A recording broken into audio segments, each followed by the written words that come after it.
Hey, this is Steve in Dallas, Texas. It's Wednesday morning, my friend, and you are listening to Light Talk.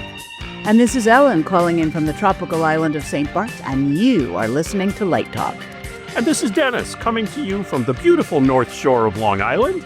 And you're still listening to Light Talk with the Lumen Brothers and Sister. How could I forget that, Ellen? You are right again. And welcome to episode 481. Wow, 481. We're getting there. We really are. Did you guys have a fun week? I had a great week. I took a couple days off. You want to hear about it, or you say, who cares? Sure. What show did you see in Florida? Well, I was in Sarasota, and when in Sarasota, you must go to the Oslo Rep, which I went to last about 30 years ago. Okay. I had some free time, and I just thought I'd bop over and see a show. And it happened to be the opening night of a world premiere show called Lady Disdain. Which, if you know the playwright Lauren Gunderson, who's well-produced around the world, she had written it, and it's a pretty good play. It was well done, directed by Sean Daniels, and as I said, it was the world premiere opening night, and it was just a lot of fun. I haven't been to a theatrical opening night in a while, and it was the whole thing with the wine and cheese afterwards, and everybody all dressed up. And who did the lighting? It was well done by Brian J. Leelenthal. We should probably have him on the show. His credits in the bio are pretty extensive. He's been doing this a while, seems to have worked in just about every regional theater in the country. Sounds good. Yeah, it was really well done. The scenery, while I have this, is Lawrence Moten. The costume design, Nicole Jacinth Smith. They seem to be all relatively new to the Oslo. Maybe it's a pre-Broadway tryout or something. Yeah. Cool. But it was a well-done play, very happening. It was a sort of a takeoff of Shakespeare's Much Ado About Nothing. Okay. Which you'd have to know to... when the characters started out, the two leads, one of them is named B and the other is named Ben. So you had Beatrice and Benedict, and not all the other characters were names from Much Ado About Nothing. But it takes place in a recording studio where they're recording these, unbridled lust kind of novels. And it was fun. It was well done. Oh, good. What I also saw, and I should, we had the wonderful interview with Isabella Bird. And she had mentioned how great Jessie Buckley was in the production of Cabaret that she did and won the Olivier Award. And then I remembered she just won the Oscar for Hamnet. So when I was flying down, Hamnet was on the plane. I don't know if you've seen it, but it is a wonderful movie. And Jessie Buckley deserved that Oscar she won. On the way back, I watched the other movie that she starred in this year, The Bride, which is a total turnaround. Another off-the-wall bizarre movie, but worth seeing just for her performance. I read Hamnet, but I have not seen the film. It's worth seeing. It's really well done. The book was really interesting. There was a series of them where well-known authors were invited to reimagine Shakespeare. Oh, I didn't know that. And that's part of the series. I'll send you the information. That's one of them. That's wild. And it's funny because I had just heard the show that I was not able to be on, episode 479, where Drew Belinsky was the guest host. And I had just heard that and Steve's wonderful commercial about when you're lighting Hamlet. So I kept thinking of that as I was watching the movie, because the movie's about Bill Shakespeare and his wife and about the opening of Hamlet. It was, anyway, it's worth seeing. Go see it. However, the biggest event outside of my son's rowing competition in Florida was the get-together in Tampa of Stan Kay and Dennis Eyes. The Lumen Brothers and the Lumen Brothers Emeritus. Yes. Stan's wife, Pam, joined in. The interesting thing is, I've known Stan for, a dozen or more years, and we never, ever met in person. We've just talked on phones, emailed, letters. I've hired students of his. And we finally got to meet in person and spent 3 or 4 hours of a lovely supper in a great restaurant in Tampa. And it was fun. And apropos of that, tomorrow is Stan's birthday. Happy birthday, Stan. So all of our listeners need to send a happy belated birthday wish to Stan. Hold it now. You left out some important information there. Did I hear you right? You went to Florida for your son's rowing competition? Is he like Yes. on a team? Is this like he's rowing in a boat? What is this? He's a very active rower and does very well on the Port Washington rowing team. Oh, okay. Which is a club in the town. And he's been doing this now about 3 years, has won a lot of medals.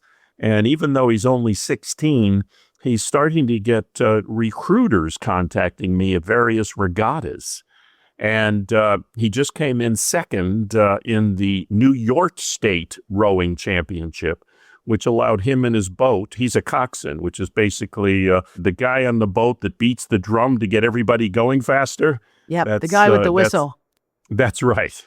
And so they came in second at the New York State Rowing Championships a couple weeks ago in Saratoga Springs. And that made them eligible for Sarasota, where the United States National Rowing Championship takes place every year pretty much. And they actually competed last year, and he came in third, which is astonishing. Ellen, what have you been up to? Well, I've been up to announcing that LDI, everybody's favorite trade show, is moving to New Orleans in October of 2027. I think that's pronounced Nolans. NOLA, New Orleans. New Orleans. Nylons. Well, I'm Kind not of like South. the hose your grandmother wore. I'm not no nylons. I'm not Southern, but I've already had 50 people say to me, you better be having NOLA coffee and beignets at the new technology breakfast. And I noticed yesterday that some fabulous young chef in New Orleans got the award for best Southern chef. And I think it's going to be a hot time in the old town tonight for LDI. That's going to be wild. Are you allowed to talk about why the move is happening? Well, yes, I can. We had started hearing a lot of grumbling and mumbling from our exhibitors and some attendees that they were tired of Vegas and that December was not the best date. So we sent out a survey, and the response was overwhelmingly, please leave Vegas and please leave December. So, LDI is not an easy show to pick up and move. And people online are like, oh, go to Nashville. Nashville will, welcome you with open arms. Well, Nashville has dates in like 2032. These popular cities are very popular. And October, November seems to be a sweet spot for us. We always were, well, for many years, we were the week before Thanksgiving, which seems to work. December works for a lot of people because the rock and roll tours are over and they're back in off the road. Schools have finished. Academic types are available. So December does have its high points, but the overall consensus seemed to be try another month. So we're going to try October in the Big Easy. Well, the quality of food and drink just shot off the charts. It's going to be so much better. The food in New Orleans, even in those days, like when USITT was there, which was like over 20 years ago, the food was still extraordinary. And everybody that went to Barcelona for ISE this year loved it. And I think that New Orleans is the kind of city like Barcelona. It's not a big, industrial city like New York or Pittsburgh or Detroit. And it just oozes with charm. Well, the other thing you can, if you have a little spare time on your hands, you can get yourself a football ticket and drive over to Baton Rouge and see LSU play, which is a powerhouse. Or you can How about the Saints? You can see the Saints play. So there's all kinds of opportunities in New Orleans. You can see the Saints. You can go to Preservation Hall Jazz Band. There's some really cool XR television studios. There's a lot of music. There's tons of music on Bourbon Street. I think and there's gambling too, apparently. Okay, let me warn you about that. You will be walking through the French Quarter and some young man will walk up to you and say, I'll bet you $20 I knows where you got your shoes. And you'll think that's a good bet because how could he possibly know where you got your shoes? So you'll take that bet And the reply will be, you got some on your feet. and you will be out $20 You're because hilarious. the crowd will get ugly. They'll go, you took a bet, man. It'll be like a 6-year-old child who'll say it to you too. That's hilarious. It sounds like our friend Steve has gotten taken in New Orleans. That's so funny. No, but a friend of mine did. That's like the joke about, can you tell me where this road goes? And the guy sitting on his porch says, doesn't go anywhere, sits there all day. Oh, I like that. Is that a St. Bart's joke? No, I think that's like a Tennessee traveler joke. Well, do we have any more news, or Ellen, are you going to jump us off into our first question? I'm going to jump us right off into our first question, which came from George in Kansas City, who says, I understand the 4 C's of lighting are contour, contrast, clarity, and color. How do these attributes shape lighting for stage and television? Well, the first thing I want to say is that I love all 4 of those because they make you think in a way that's not just technology. You know, obviously I want to hear from you guys who are the designers, but it seems to me that these are the things that are going to bring up emotion and storytelling and, you know, the look of the lighting on the stage. So let's start with Steve and talk about it on the stage, and then we can move to Dennis and talk about it for television. Well, it's kind of interesting, you know, if you look at contrast, one could argue that contrast is a way to move the audience's eye around the stage. Contrast is a way to build emotion. Mhm. Contrast helps with pacing. It creates distance and space on stage. So contrast, you know, that is one way. I've never heard these 4 C's before. Let me just full disclosure. So I'm probably Well, you've heard color, though. I've just never. The one that's jumping out at me here is, you know, because with contrast, I've always thought about that more as shade and shadow, and that Sure. kind of world. A contour also is a strange one. I've always thought of contour as shaping the beam and where the direction the beam is coming from. So when I think of contour, I think of side light and backlight and something like that to really put some plasticity on the stage and bring them out. Clarity, you know, we were chatting about that earlier. Clarity is a hard one. You know, I'd translate that into visibility. But there may be a much better television answer on that. And in color's pretty straightforward. I mean, that's helping you with time and place and location. That's helping you with motion on stage. That's helping you define mood. Maybe you're doing Romeo and Juliet, and every time the Montagues come on stage, it's a cool look. And every time the Capulets come on stage, it's a warm look. And so it's signaling to the audience, oh, there's that cool cue again. You know, here's the blues are coming in. Here comes that family on stage. How do you see these used in television, Dennis? You know, it's interesting. Before I go into that, going back to the wonderful interview we had with Jen Schriever, if you remember, she was saying how difficult it is for her working with color, and it's one of the more difficult things. And she talked about intensity is easy, movement is easy, direction is easy, but color is always difficult. But as you pointed out, contour kind of throws me because in the television world, and the definition that we're using for contour in terms of side light, backlight, shaping, I would call that contrast as well. You know, in the old world of when we, the word I would use would be directionality. Where does the light come from? Is it coming from directly overhead, from in the front, from the side? And in the television world, that's very important because if you have somebody with deep set eyes and you're going in for a close-up, the beam shaping and the contour wants to be a little more shallow. As our friend Bob Barnhart's company is named, 22 degrees, because of that particular angle that he finds works best. So the whole use of contour, if we're referencing it as the angles that the light comes from, is very important because in television or even in film, it's a two-dimensional medium. And if the lighting is not properly at the proper angles, then it's going to be very flat. And sometimes that's important. Sometimes if you're lighting a face that's full of age, shall we say, or has some blemishes that you're trying to minimize, I think the contour wants to be paid a lot of attention to. Even on cameras, and I know you've done a certain amount of camera work yourself, Steve, if you adjust the contours in the skin detail of a camera, what you're doing is taking away some of the definition.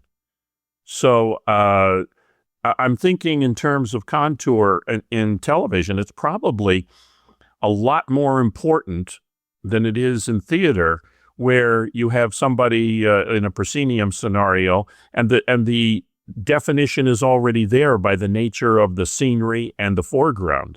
Whereas in television and film, the camera will foreshorten that distance from background to foreground. But even whether you're talking contour and contrast being the highlights and the shadows, as you pointed out, it's all about the dimensionality. And I think that the dimensionality comes from clarity, or what, as you pointed out, and I would say the same thing, is visibility, the intensity, how bright the light is. And obviously that's very important in the theater when you're in a live event.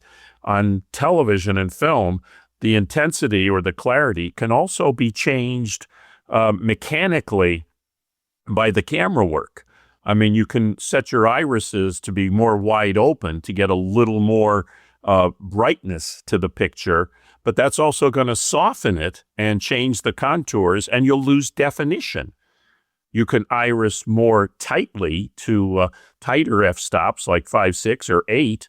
That will increase the definition, or what might be considered in the broadcast world as clarity. And obviously color is straightforward. It's just that in the theater, the color is used to create a lot more of the atmosphere and the mood, whereas in television, you have to be very cautious and really specific about the color, which we would refer to as color temperature, unless you're doing a rock and roll show or a variety show or something where you're using a lot of colored accents, or you're employing camera candy to change a mood of what the camera sees. But the lighting on the person, whether it's Beyonce singing or Lady Gaga, or it's a newscaster like David Muir, you want to make sure that the color of the light on the person's face not only enhances them and glamorizes them, but also is natural. Otherwise, the people who are viewing it at home aren't going to see what's real and what's natural, and they're going to start playing with their TV sets because the color autofocus or auto balance on a TV is going to have flesh tone as natural. And in television, the only way a viewer can tell what the color is of the background is by adjusting the video to flesh tone. So it's very important not to cheat the color in television. You know, where this gets really difficult is, I think Isabella was talking last week about designing for In the Round. And all of a sudden, when you look at these, this is fundamental, but I mean, it's going to work better for you in a thrust or a proscenium, but when you're in the round, it's a real challenge to do what we're talking about. You know, you're right. You're definitely right. It's interesting because Isabella made a comment at one point when she was talking about lighting Enemy of the People, or working in the round, how she really yearns for backlight, wants more backlight. Right. Because as you point out, you have people sitting on all sides. So essentially, from somebody's angle, front light is always front light, and another person's front light might be the contrary person's backlight. And that dramatic blue backlight in an arena turns someone into a Smurf. And, Right. Yeah. so a quarter of the audience is seeing something that's not particularly pleasant to see. I think you've hit on something important here. And Ellen, when you're talking to your friend George from Kansas City, you should point out that the 4 C's of lighting also need to be adjusted, as Steve just said, based on the venue and whether or not you're in a theater in the round or a proscenium theater or a thrust. Similarly with television, if it's straight on presentational or if it's a rock and roll concert or something like Dancing with the Stars. Right. It turns out that there's a line on the internet that says, with the 4 C's, you can break out of the traditional key fill backlight mentality and push your abilities to be creative with light. That's the 5th C. Right. Be creative. Creativity. Right. How about that? I love that. Works for me. So there you go. So when you're in the round, clearly all those fill, backlight, the traditional things you might lean on are going to be pushed in different directions because of the venue. But doesn't color, contour, all those things, they also, they can affect the emotional response that you're trying to get the audience to give you. They affect the time of day. They affect the storytelling. They're not just angles and placement, right? 100%. They all work together. That's why I was saying clarity or visibility, I would call it. How do you want that person, whether it's on stage or on camera, how do you want them to be visible? I could throw a really steep and bright backlight on somebody, whether it's a stage or a camera. You're going to see them, but you're not going to see their face. Well, I mean, you're doing something with, I don't know, an old lady sitting in a chair reading a book, and you build all this light on stage left, and you intentionally leave stage right a little darker, and you can, push that camera over to the shadow side, and you have a really wonderful shot, I think. But unfortunately, in the theater, only half the audience is seeing the wonderful design. They're seeing something that's a little too bright on stage left. And the people on stage right want their money back. Right. Right. I've been learning lately. It's lighting is great, but unless you have the cameraman's ear, you're lost. Right. Yes, indeed. And the engineer. And that being said, you are listening to Light Talk with the Lumen Brothers. And Light Talk is sponsored today by... This is a public service announcement from No More 10 out of 12s. How to survive a design MFA program. Number 1, be a cryptid. Exists primarily as a rumor. Be cited in rehearsal rooms, black box theaters, and your studio at 2:13 a.m. When undergraduates ask if you live in the theater, stare into the distance and whisper, "The theater lives in me." Then disappear behind a masking flat.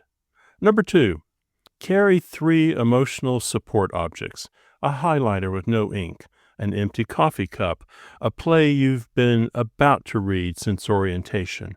Never explain any of them. If anyone asks, sigh heavily and say, "It's part of my process." Learn the official MFA greeting. Never say hello. Instead ask, "How's your process?" Do not wait for an answer. Number 4, accept that time is fake. There are only 4 seasons in the theater: first design meeting, development, tech week, and consequences. Master faculty critique. When they're speaking to you, nod thoughtfully. Write down every comment.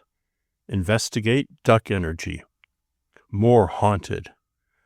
Needs less confidence. Emotional zucchini. What happens if the space remembers?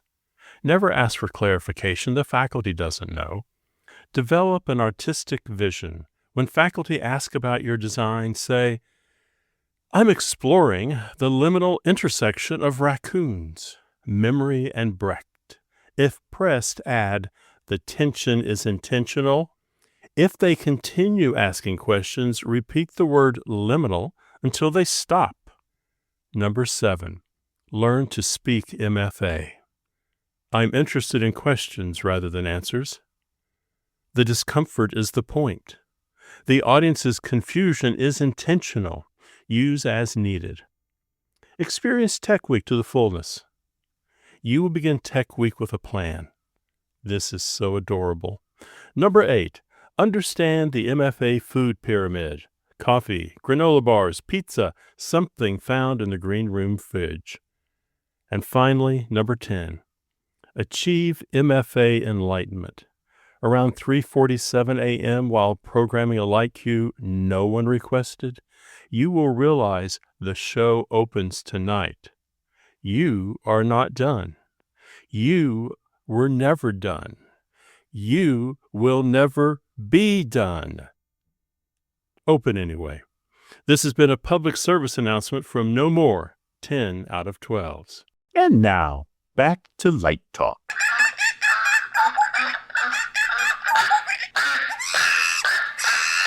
Well now, the distant sound of drunken monkeys arguing about voter fraud paired with the occasional thud of iguanas surrendering to gravity can only mean that once again, it's time for Let's Talk About.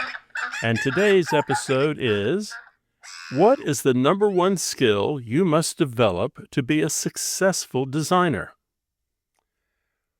Well, you're assuming that we're all successful designers and we know what that skill is, but so, Ellen, what is the number one skill that you have mastered or you have seen in all these designers you've met over the years? What is the one thing you think that makes them successful?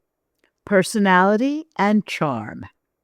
Oh, that's two things. Well, a good personality and charm. Yes, it's two things, but Charming personality. a charming personality. I found early on in life that, you could have two fabulous piano players, and if one throws a fit once a week and the other one is slightly less virtuosic, anyway, you're going to go with the slightly less virtuoso one because they don't throw fits. I would say you can have one hissy fit per show. Okay, that's it though. But, you can't have more than one. Right. Well, there used to be a director called Peter Hunt who screamed at everybody all the time and somehow got away with it. But I don't think he would accept that behavior from his designers. Was he screaming, "You're fantastic, I love No, you"? no. What the fuck is going on in here, Well, I will jump in there. Please do. I think the number one skill for a lighting designer is learn how to be a visual storyteller. That's a good one. I think that's what you're paid to do. And we're getting back to those 4 C's again. You are there to move the audience's eye around the stage, to let them know you don't have a camera cutting to a close-up or a wide shot. You are there to say, this is where you need to look, guys. You are there to provide color and contrast, dimensionality. You're there to help develop mood, to help tell the story that the playwright has shared with us. You are there to bring scenery and costume and acting and movement all together. I think the lighting designer is the last man or woman on that relay team. And if you're ahead, it's great when they hand you the baton. But if you're a little behind when they hand you the baton, you've got to make up for the stumble that happened with the second runner and somehow bring that all together. And I think being a visual storyteller, I think it's important for a designer to look at the stage and say, this is where I should be looking. This is where the audience should be looking right now, as opposed to looking around the stage going, oh, stage left looks nice. Well, they should all be looking stage right. The lighting brings symbolism. It brings so much to everything you do. So I think that is what we are. What about you, Dennis? It's interesting. When I saw this topic, I thought, like you were saying, and I agree with you 100%, but a younger Dennis would have felt a lot very strongly about a more esoteric thing, as you described it. But as I was telling our friend Kathy from Memphis, when she is doing a multi-purpose room, adaptability is what it's all about. And that applies to the industry too. And I thought back to when I was a younger dentist trying to be a successful designer. I had very little patience, and that got in my way. And in thinking back, I would say that the number one skill that I wish I developed younger when I was starting out was patience. We encounter so many issues and problems, and as Ellen said, directors who are toxic, and it just requires patience, and that's not necessarily something that 20-somethings starting out of grad school have that much of. Well, I think you have to also learn not to take things personally. I think it can be a lovely light cue on stage. And if the director says, you know, I love this cue, but I think it needs to be quite a bit more shadowy. I think it needs to be something other than what you have. You can't take that personally. You've got to be able to pivot and going in your direction. Or, we are faced with, we've mapped everything out. We know the scene is stage left, and the director says, what if I move this stage right? And you're right. A lot of young designers will explain why it can't be moved stage right. And then generally the director will say, let me show it to you on the other side of the stage. And 9 times out of 10, it's much better. It's much better where the director wants to move it to. So finding all these excuses why it can't be moved, or I hung the special over here, just go with it and say, I love what you're doing. It's going to take us a few hours to re-rig some stuff to get what you want. But, fight your battles carefully is what I would say too. Well, great words of wisdom from Texas. Absolutely. Well, it looks like Dennis has our next question. Okay.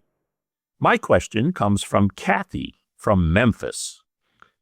I've been out of school for a few years, working professionally as an LD on different projects around the United States. I certainly understand using the functions and qualities of light to design a play, a musical, a concert, or a theatrical event where there's actually a story that requires specific needs and drives the design. However, how do you deal with designing lighting for a multi-purpose space in which the end users want me to light for anything and everything that their clients might want to rent their space for? In the live event world, people have a tendency to fall into the trap of locking themselves into something and saying, we can't use this room for anything. We can't use this. This is a theater, or it's not. But in the television world, I don't know how many spaces that I've had to convert to a number of different events that they want to broadcast from.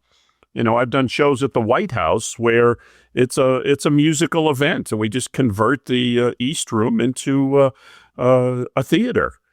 And the way things are going these days, and we have a lot of projects on our plate right now that are multi-purpose spaces.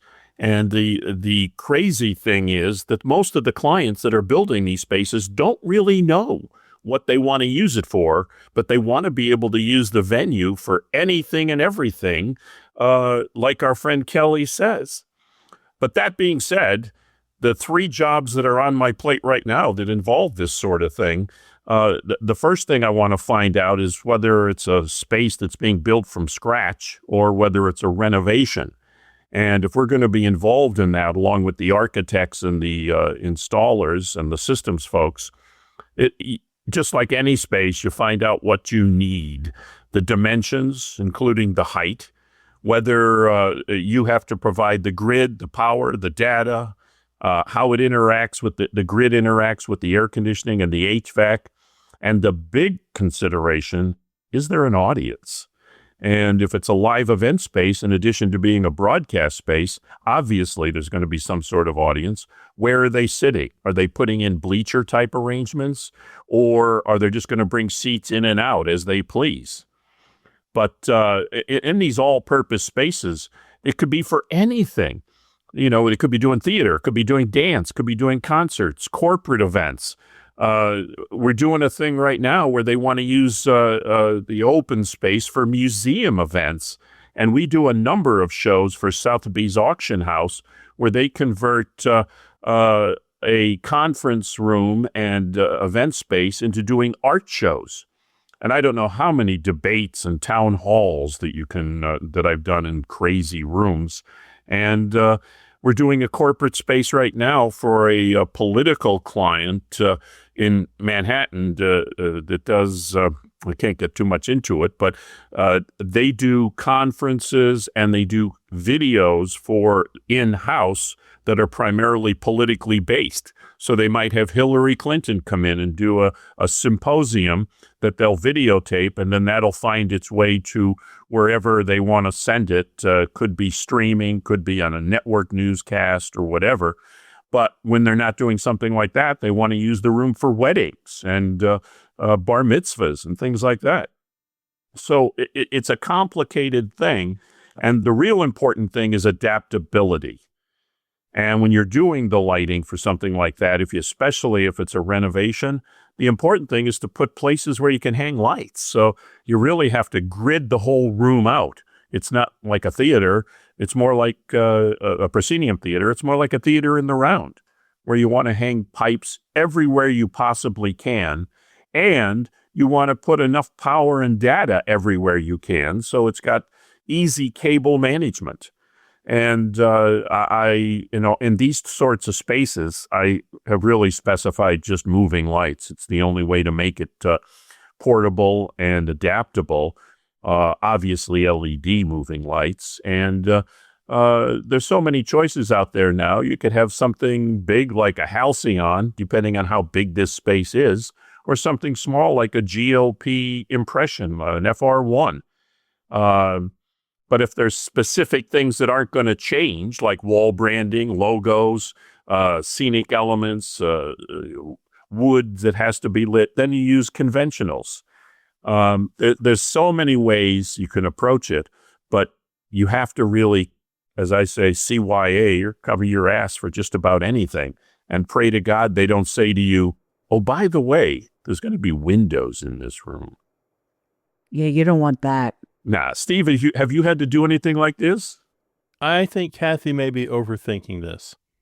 I think someone brings you to a big room, a ballroom, and says, here it is. Sometimes we want to do a runway show. Sometimes we're going to do a dance event. Sometimes there are going to be cars in here that you have to light. I think you get back to what are the building blocks of a good design. I don't think you have any lights hiding in a closet. I think they are all in the air. They may not all be used at any given time, but I think you think, what do I need? I need good face lighting. I need good backlighting. I need good high side, low side. And you start from there. I always thought it was I thought it was interesting last week and correct me if I'm wrong, Ellen, we were discussing the light plots that you guys publish. And some designers are a little nervous about publishing that light plot. I get it. I really do. And I'm not in their stratosphere. So I can't criticize that, but I can remind them that no matter how interesting looking their light plot is, that light plot is nothing without them and their programmer making choices about colors and cues and movement. So I think what you're doing here, Kathy, is you're developing the best light plot you can that, again, is as flexible as it can be, and the magic is you, not the equipment. It's not the story. It's your ability to come in, analyze what needs to be done, and do it and make it interesting. And if you've got lights in the right places, and this is a trial and error, you'll figure the space out the more you work in it. Just because you hang all the lights on day one doesn't mean they have to be there 6 months from now. You may find even more creative ways as you start learning the space, how to manipulate and tell your story as a visual artist. So anyhow, that's what my advice would be. I think Dennis gives you good advice also. I think you said it better than me, Steve. I think you said it better than me. But isn't there a problem with, I don't know, Dallas. Is that where the Windspear Opera House is? You know, Yes. and it's designed as an opera house. It's not designed as a symphony hall, and it's not designed as a Broadway roadhouse. And maybe in the opera house, the lights are all in coves and you don't see any of them.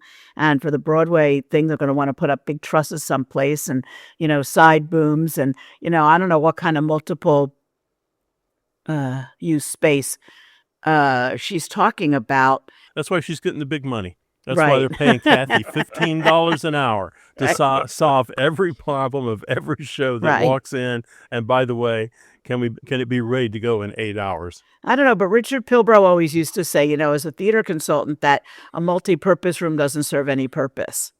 So, He said it best. I think that was a pretty accurate statement. The rocking sounds of the Luminoids tell us that once again you've spent another Wednesday morning listening to Light Talk. You can hear our show on just about every podcast site out there. Check out our website on lighttalk.org and be sure to follow us on Facebook. Subscribe to our podcast. That way you will not miss a second of Light Talk insanity. No guarantee is offered regarding the accuracy of any statements or opinions made on this podcast. However, Hey, listeners of this pathetic gibberish. You haven't heard from me for a while. David's been keeping me pretty busy with our own Light Talk After Dark, if you know what I mean. But trust and believe, if you do decide to litigate, you will have to deal with me, Snoot from the Snoot Group, and I'm not any softer, so don't f*** with me. Light Talk, coming to you today from the beautiful hamlet of Port Washington, New York on the North Shore of Long Island. Also from that tropical paradise, St. Bart's, and Dallas, the entertainment capital of Texas. Be sure to join us next week when we dive into more lighting shenanigans and serve up a fresh, piping hot casserole of nonsense. Light Talk, broadcasting questionable lumen knowledge and humor around the world.